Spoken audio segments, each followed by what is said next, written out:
So, Gabriel, no pressure. I know your father.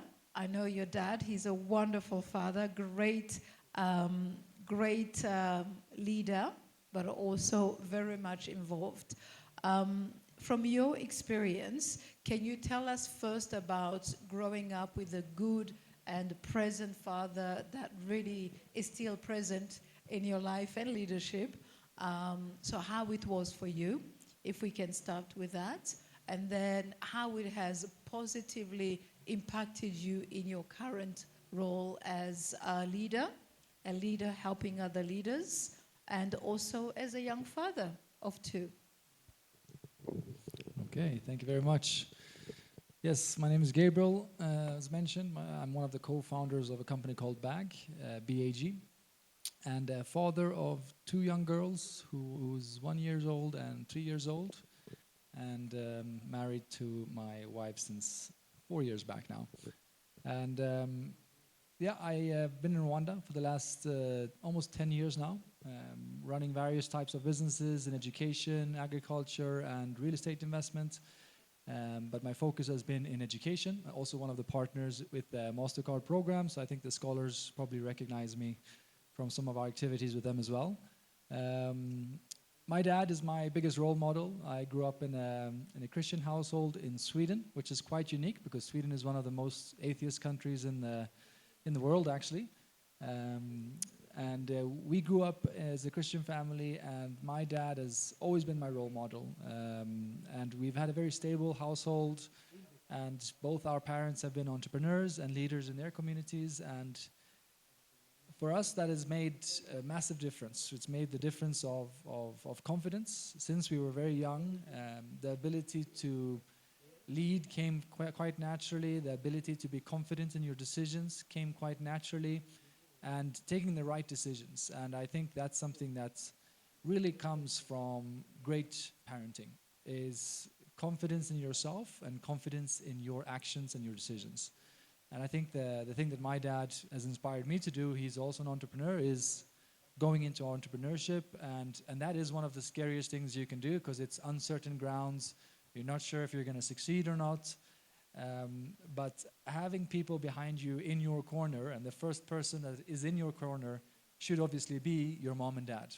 And we've heard good stories and we've heard negative stories tonight about relationships with dads, but I really think there is a massive power in a strong connection with both your parents, but in this case, your father, which should be the leader and the role model for your household, right?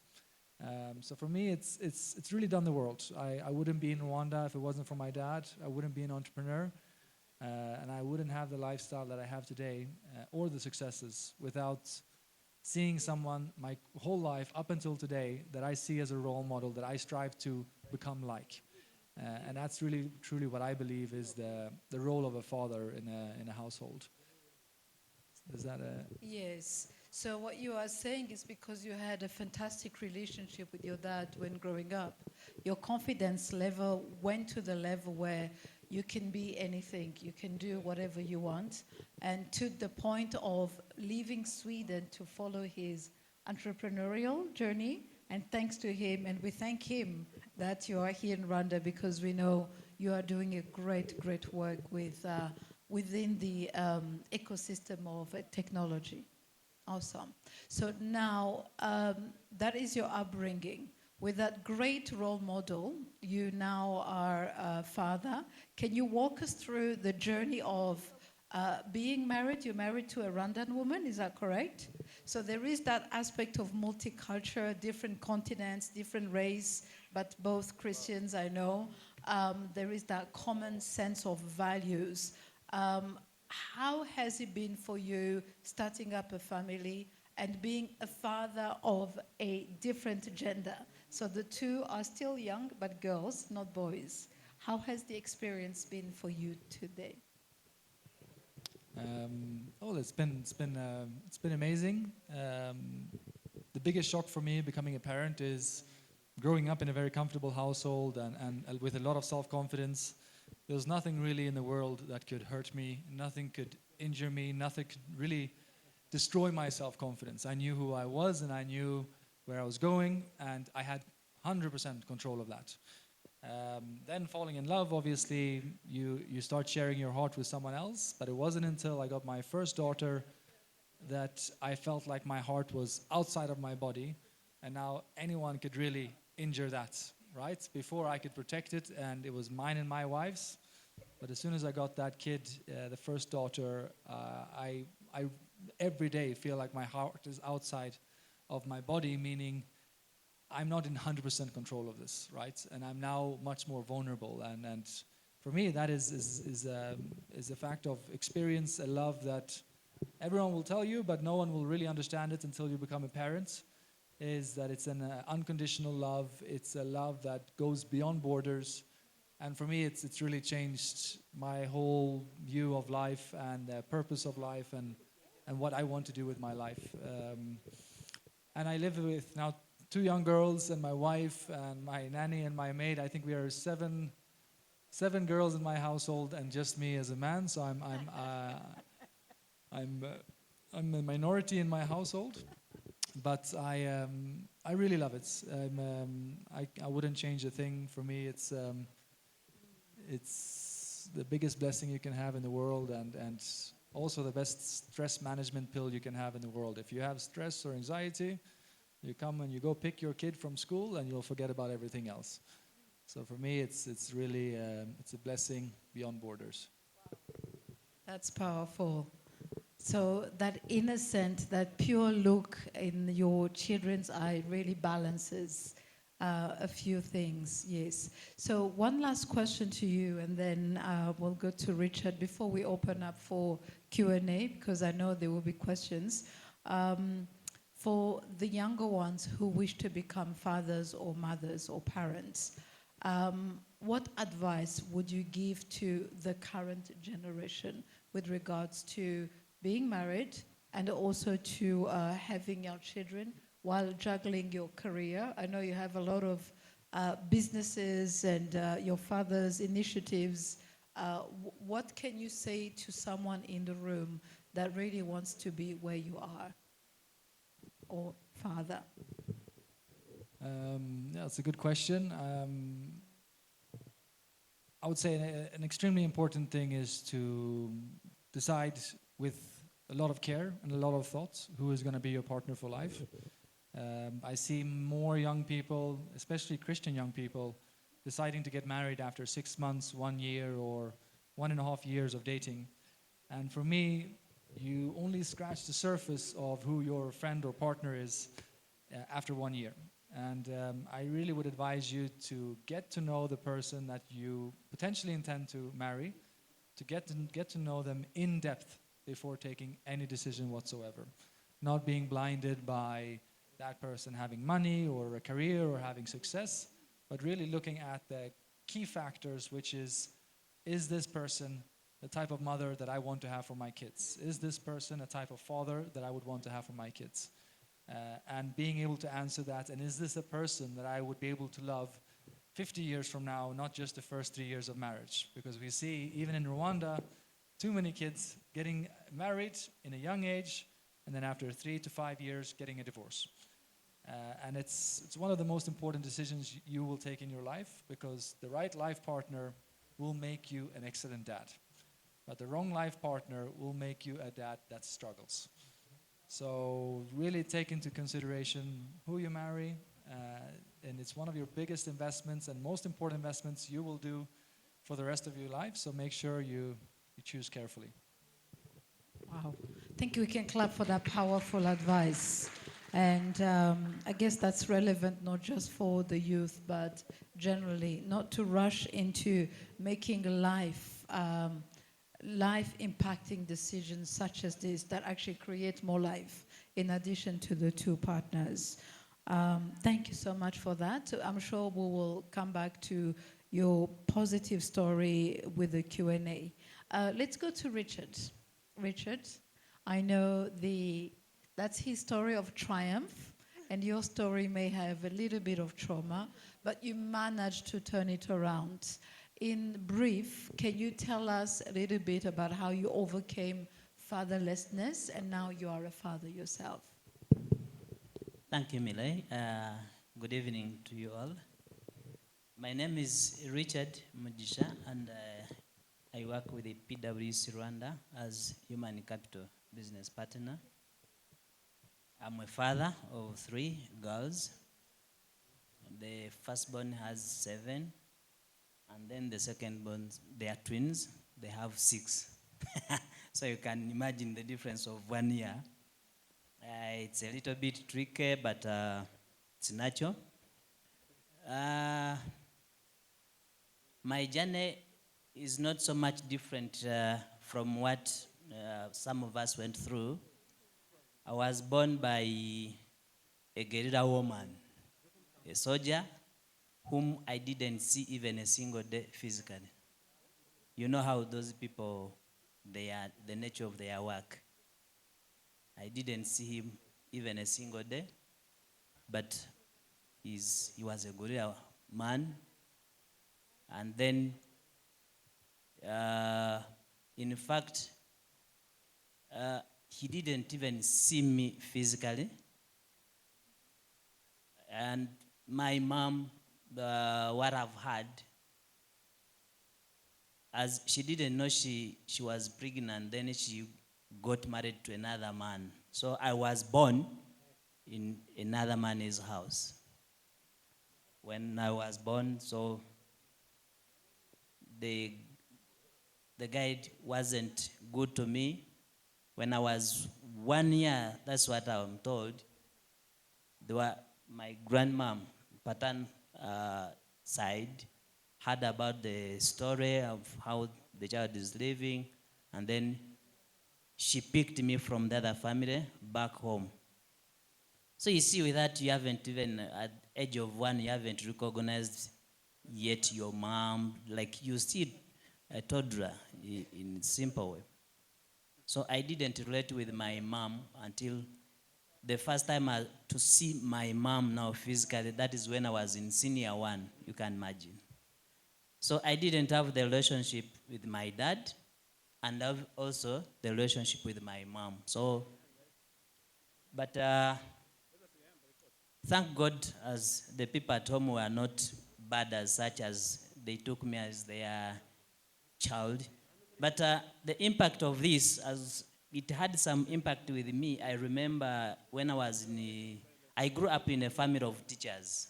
So about 4 to 5 family members who were teachers in that primary school I went to. And I remember with my cousin and sister, we fought when I was in P5, because they bought us one school bag, because we are from the same home, same class, we are going to the same school. So they gave us one school bag which we could share. So I remember it was my turn to carry the bag to school, and I refused. So she picked the bag with my books when we reached the class as the teacher, and in fact, the classroom teacher was my uncle, in fact, the father to this girl. So when I went to pick my book in the bag, she refused. No, you refuse to bring the bag. I will not give the book. Oh, I was violent. We fought. So when we fought, so now her dad, who is now the classroom teacher, gave me the hardest. He gave me like 50 strokes in the classroom. So that was bad to me. First of all, I didn't take the responsibility that I made a mistake to fight. What came in my mind, that he's beating me because I had the fight with his daughter. So that is what came in my mind, and it was traumatizing for me, because that came in my mind, and I didn't love the girl, neither the dad, because they're my enemies. They're beating me. How can you give me 50 strokes of canes in the classroom, and it is your daughter? So it was tough. So that was my young age. But let me go back to my fatherhood now. This impacted, I noticed this. During our firstborn, when she was In fact, when the second bonds were about 2 months, this girl was jealous. Once, like when the mother was babysitting these two babies, she could feel envious and she could push the babies away because she wanted the care. So when I tried to like take care of her, she cried seriously, and I don't know how it came in my mind. I gave her a big slap. You see, because the fatherhood, like how it came in my mind when somebody is crying just for no reason, you don't have any other solution. You either become violent, but if you are nurtured well with that is love, you can't fight, you can't beat this child because she's innocent. But because that is not in your mind, so I gave her a very big slap. And after that, then my wife came to me and said, "Why did you beat her?" I had no reasons. I couldn't explain. So when I took time to think about my action, I was like, was it really necessary for me to slap her? And did it solve the problem she has? So I had a lot of questions in my mind, and therefore I had to think twice of how I should become a good father. Basically, that is a challenge of growing fatherless, but then you become a father. From fatherlesshood to fatherhood. So it's a little bit challenging, especially we may attend to these sessions and so on, but again, it goes to personal understanding of how you need to behave. So first of all, a message to the fathers now who grew up fatherless and now your fathers. First of all, this is it's a process. It requires healing in the first place, then also feeling responsible, and therefore you need to think of how to break up the cycle. You shouldn't carry all the previous burdens, the past bad experience, then to your family, because therefore you're not a good father. First of all, what we need to understand that these people are giving what they did not get. You're giving what you didn't get. You're giving the parenthood, the father's love, which you didn't get. And therefore, you either get a therapist, or you learn from the spiritual healing, or you get a special person whom you treasure as a good father to be with you. Secondly, you're learning to give a discipline. You bring discipline at home, which is either violent or with love. I've given an example. I applied a discipline which was violent. But again, was it supposed to be violent, or it had to be out of love? What a powerful story of going from trauma to triumph, literally. It's not just a topic, it's a reality. I wouldn't even know where to start summarizing how, through your determination, Richard, you've been able to self-examine, sit with yourself, not go for counseling, teaching, etc., but really decide that your life, your story will be different from that you came from. Another thing I hope you caught is that there was a cycle of him being hit when he was young and then catching himself doing the same, but decide that this is no longer going to be your story. And the fruits of that is really your kids out there. They receive you. I wonder in the audience if we know when our kids or people that we love are truly happy with us? I think that's one of the questions that stuck with me. You can ask questions to any of the panelists.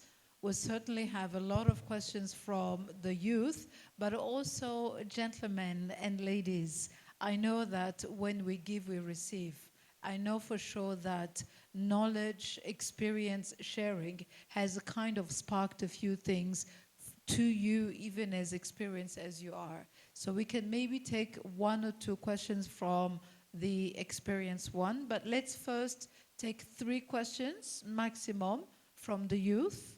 We will take those together.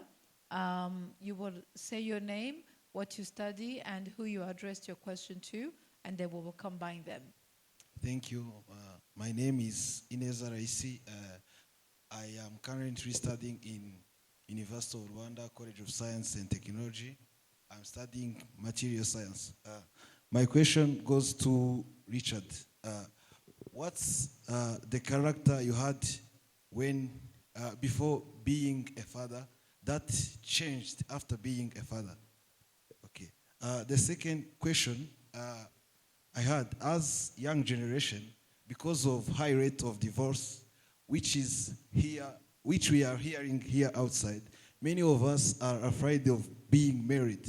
Wow. So we are asking you, what advice can you give to us as young generation, as good things which are being in marriage? Okay, thank you. Wow, those were really powerful questions, particularly the last one. So I guess the second question is to both of them, right? Okay. Thank you very much. As I said, my name is Diemer Siga Kushaka, and my question goes to Richard. Tell us one thing you learned from being father. Thank you, Dieu merci. We will, yes, any other question from the students? Okay.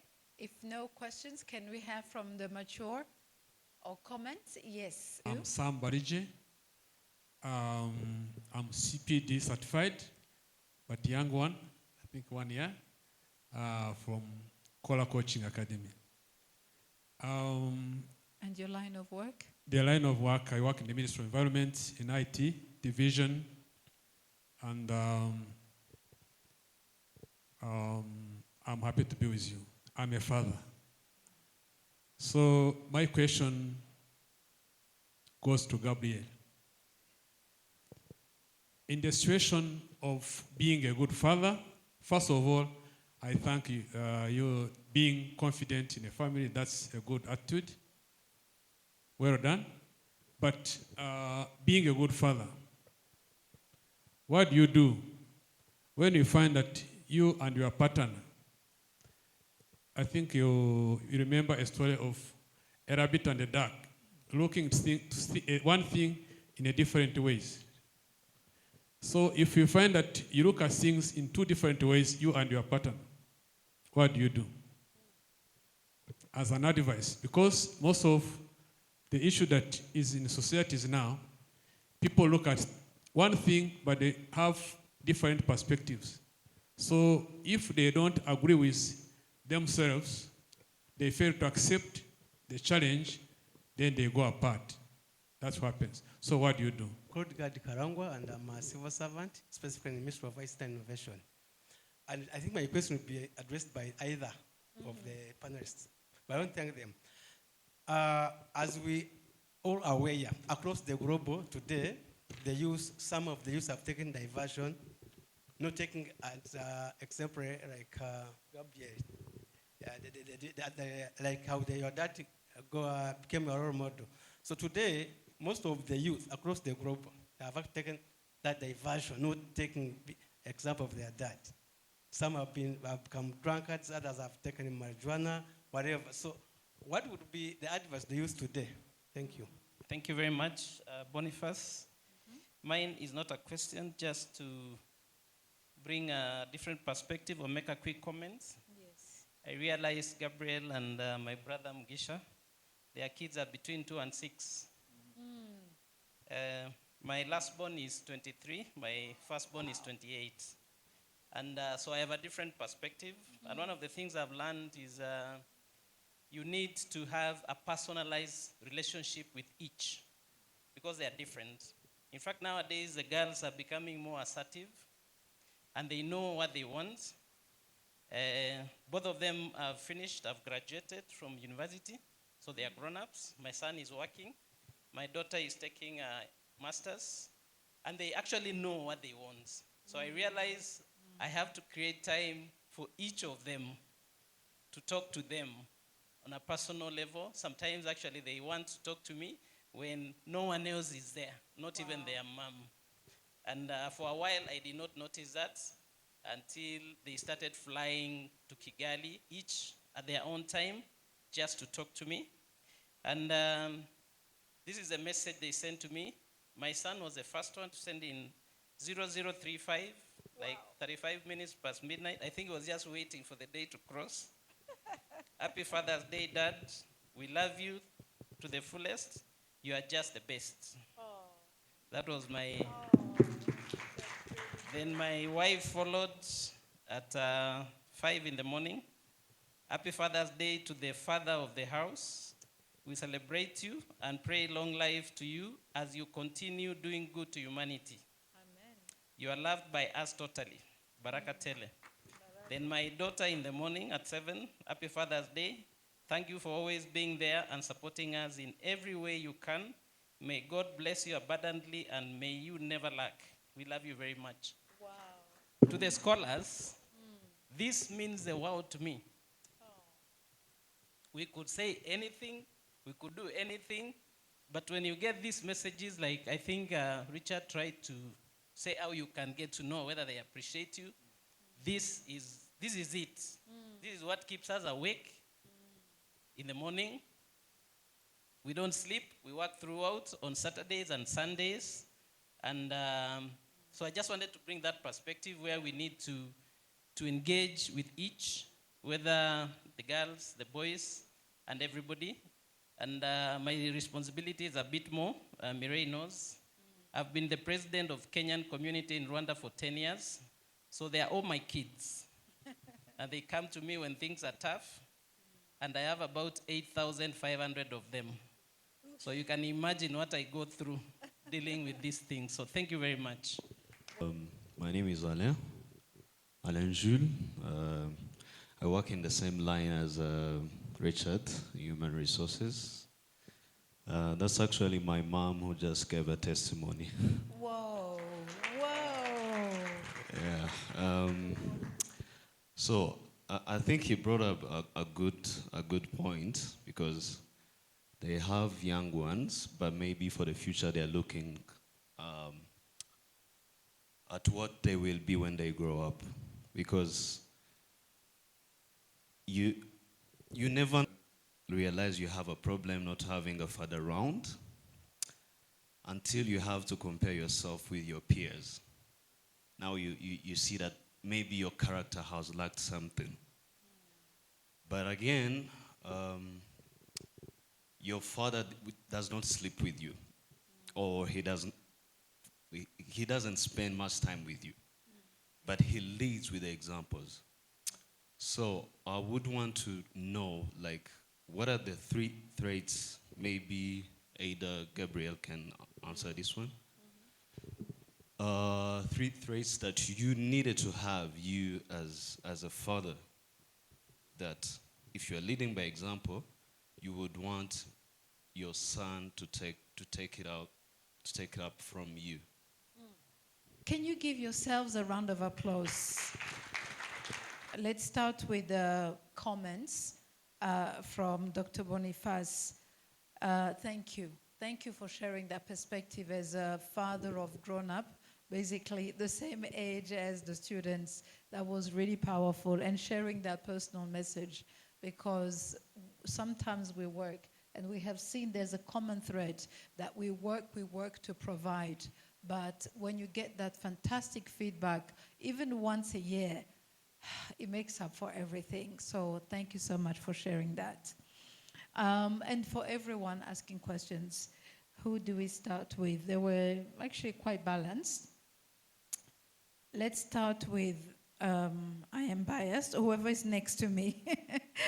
I think, Gabrielle, you had two questions. One from Sam. I'll give them to you, and then you will see how to wrap it up so that it will be fast. So from Sam, Gabrielle was asked, what would you do, what advice would you give to, let's say, children who go in a totally different direction as your dad? So for example, your story, you're in the same direction, but if it was the opposite, what would it be? And Alain Jules, he asked about top 3 things you wished your kids would take from you whenever you're no longer on this earth, because we all, one way or another, we know we'll move on at some point. And any other comments you may have. I think Ineza was asking about, yeah, that was a powerful one, Ineza, on the fear of marriage because of so many divorces. That I felt that we may not appreciate how it can impact the next generation. So that was really helpful to hear your perspective. Over to you. Thank you very much. Yeah, I wrote down the questions as well. So I'll start with the first one that was directed to me regarding high divorce rates. Going back to my original advice, it's one of the most important investments you'll do in your life is choosing your life partner. And it does not mean, because we see high divorce rates, that you should avoid marriage. Marriage is something that is absolutely beyond borders as well. The same as having kids, it's one of the most important decisions you should take in your life, and not being afraid of, but investing a lot of time and effort to get to know that individual, and not get afraid or threatened by what you see in society, but rather plant yourself in your confidence in the person that you're courting or dating. I would definitely not advise you going against marriage, but rather investing time and effort in yourself to being the best possible human being you can be, and then the right match will be presented to you. But not stressing too much over what you see with parents and society, but rather look in yourself and ask yourself, who do I want to spend the rest of my life with, and investing time in taking that decision. The next one after that was, I'm just going to answer all the questions, yeah? If you and your partner see things differently, if me and my partner see something differently, that happens pretty much every day. We are wired as different human beings. My wife wants it to be like this, and I want it to be like this. We are obviously very much different personalities, and we fight pretty much every week regarding small things where we have different opinions, right? About anything from small things, where the clothes should be hanging, to where the kids' school should be going to, and whatnot. And that's how we are as human beings. I can never have a wife who's not going to fight with me. That's an impossible task. But I did just come this weekend from a couples retreat where the whole focus of the couples retreat is figuring out how to communicate better. And the core of the communication of how does that person want to be communicated to, and understanding that and using their words to communicate to them what you want, rather than using your words to communicate what you want to them, which will create conflict. And that's plus understanding what we call the love languages, the 5 love languages. What is your wife's love language? Because that will help you knowing how to communicate to her. But seeing things differently, I think you just have to work on yourself and pray for your partner. But not the other way around. It's rarely your partner's fault. And then the other one was regarding if you see children taking wrong directions. Again, I think my father was a good role model in that sense. I think every kid will take a wrong direction at one point in life. The important thing is how the parent reacts to that. And when I was young, 17, 18, and I got caught trying alcohol or trying something that wasn't allowed in our family household, he didn't start yelling or telling me, no, you can't stay in this house, but rather saying, it's okay, I understand what you did, let's sit down, let's talk about it. If you do it again, it's okay.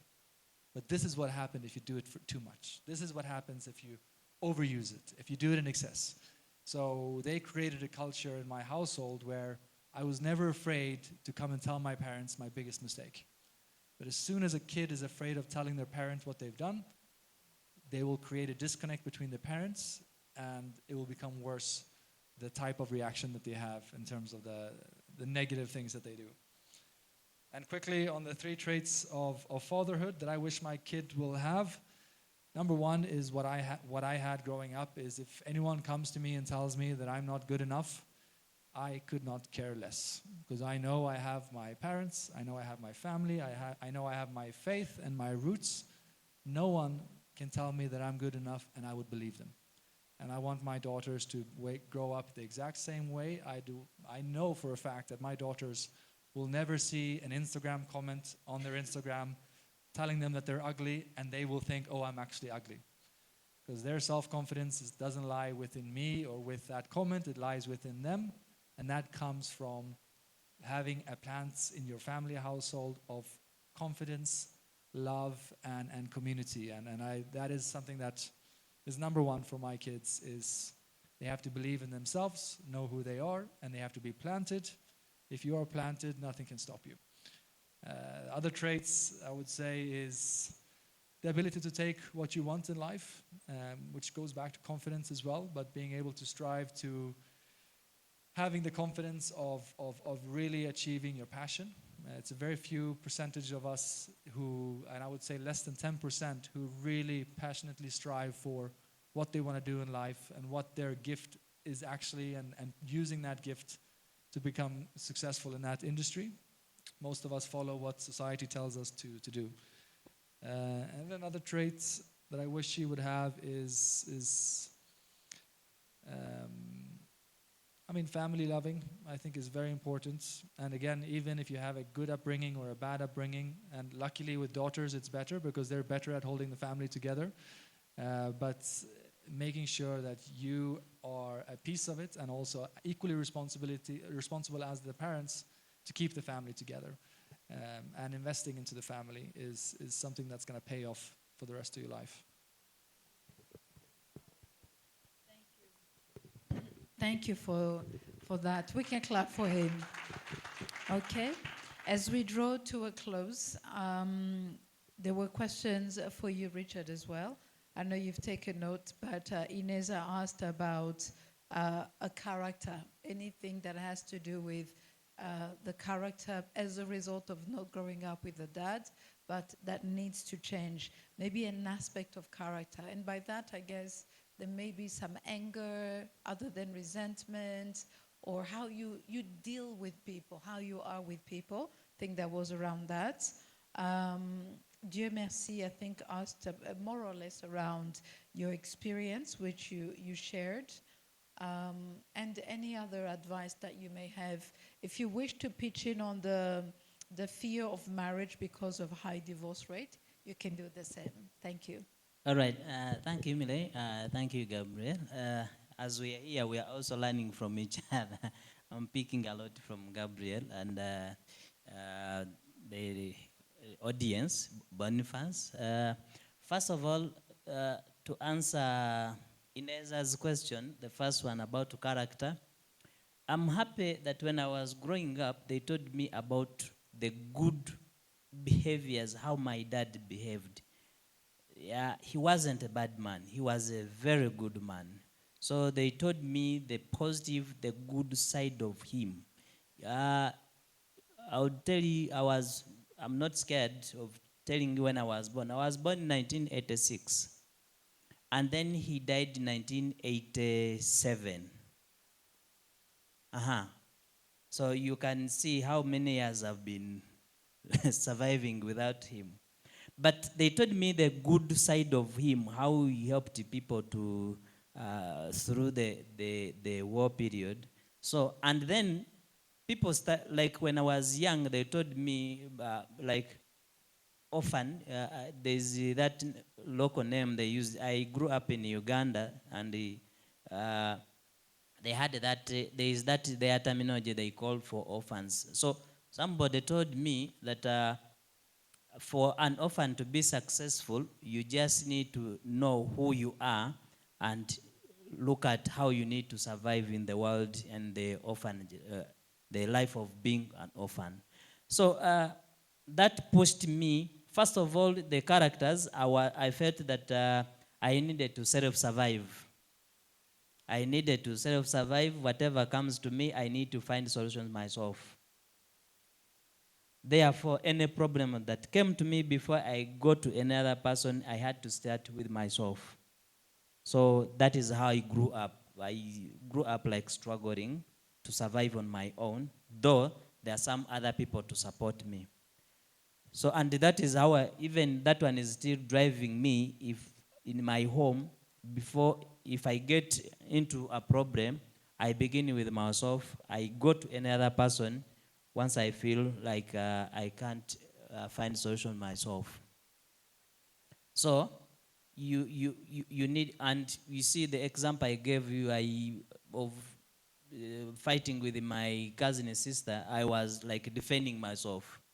So self-defending, self-awareness is very important. So about the cases of divorce, my brother, life is not copy and paste. Life is not copy and paste. What is happening to them will not happen to you. You just choose your partner based on love, not any other thing. Choose that person and then love her. Whatever comes to you, if you are slapped, you just know it is not intentioning to harm you. You find the solution to solve it out in a lovely way. Also, I would also want to mention that if you are, what causes that, mostly if you've grown up fatherless and now you're a father, sometimes we are tempted to run away from our responsibilities just because the psyche is coming back to us in a way or the other. So if you try, as a man, if you try to run away from your responsibilities, that will happen.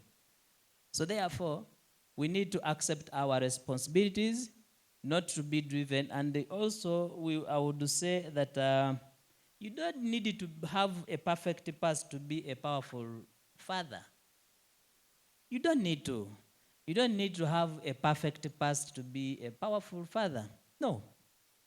Yeah, if you may have a bad past, but again, you become a powerful father. So therefore, you shouldn't be driven by your bad past experience from your father, and therefore you think you cannot marry and become a very good father. No way.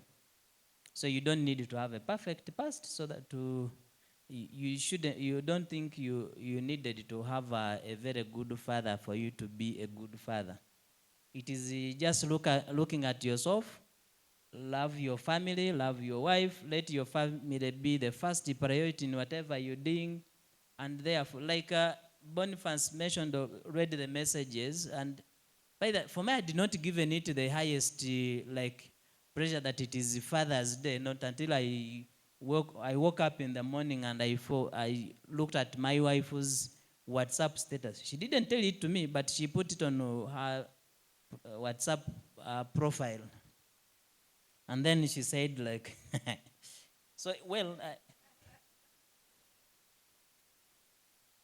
she said, "Happy Father's Day to the father of mine.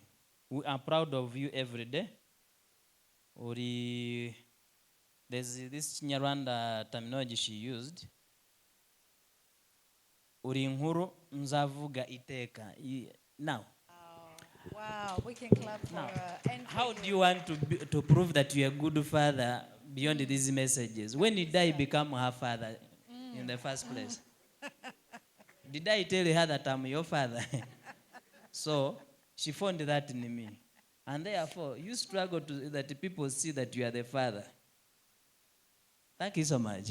Authentic. What I love about your talk today, you don't shy away from being real, genuine, and that's really what today's generation needs. Someone who knows his issues, and we all know we have issues, we're not perfect, so why pretend? So thank you for being genuine, and also Gabrielle for being genuine in a positive way. And I think you would agree with me that we learned a lot from our panelists today, didn't we? Is it yes or no? Please help me in thanking them. Thank you so much for sharing part of your life with the world in an authentic, vulnerable, but also educative way. So do keep up spreading the word of fatherhood being something that the world needs. Thank you.